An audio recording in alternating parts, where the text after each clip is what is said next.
तो सांग मैंने आज आम गोटे बहुत बढ़िया फेस वाश बनइबा ए जदि आप सबुदिन मुह को सफा करेंगे तो देखिए आपण फेस तो क्लीन हेबो ता सहित आपण फेस गोरा हेबो सबु प्रकार दाग धोबा टैनिंग पूरा पूरी दूर हो जिवो आपण फेस रे मोटे भी रिंकल्स आसबनी बहुत ही भल फेस वाश गोटे फ्रेंड्स। तो ये आपण नियंतु गोटे चामच बेसन एथिरे आमे नै नेबा अल्प टिके हल्दी पाउडर सब चेष्टा करंतु कस्तूरी हल्दी गुंड जोटा कि वाइल्ड टर्मरिक नापे जहाँकि स्किन पई अटे बहुत भल सेटा अटे। आम ये नहीं ना अध चामच सैंडलवुड पाउडर माने चंदन पाउडर जदि आपण पाख चंदन पाउडर भी फ्रेंड्स नहीं आपण चंदन काठ और चंदन पेट जो आम जो घसी पूजा करते ठाकुर पाखे आपड़ से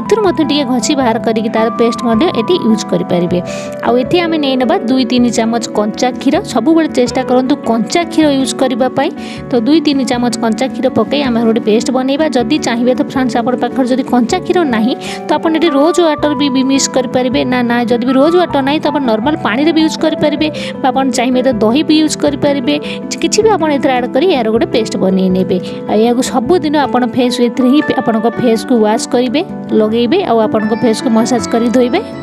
तो यह आप दिन 2 थर यूज करेंगे थे यूज करेंगे जितेबाला आप चाहते फेस वाश करने आप मार्केट फेस वाश बदल यह लगातार किसी दिन यूज करूँ देखिए केते बढ़िया रिजल्ट मिल प्रथम थर यूज ही देखिए आपण फेस केते ग्लो कर धीरे धीरे यूज कलापर देखिए आपण स्किन टैनिंग पिंपल्स पूरा पूरी दूर हो रिंकल्स दूर हो स्किन दाग धोबा पूरा पूरी दूर हो मार्केट पूरा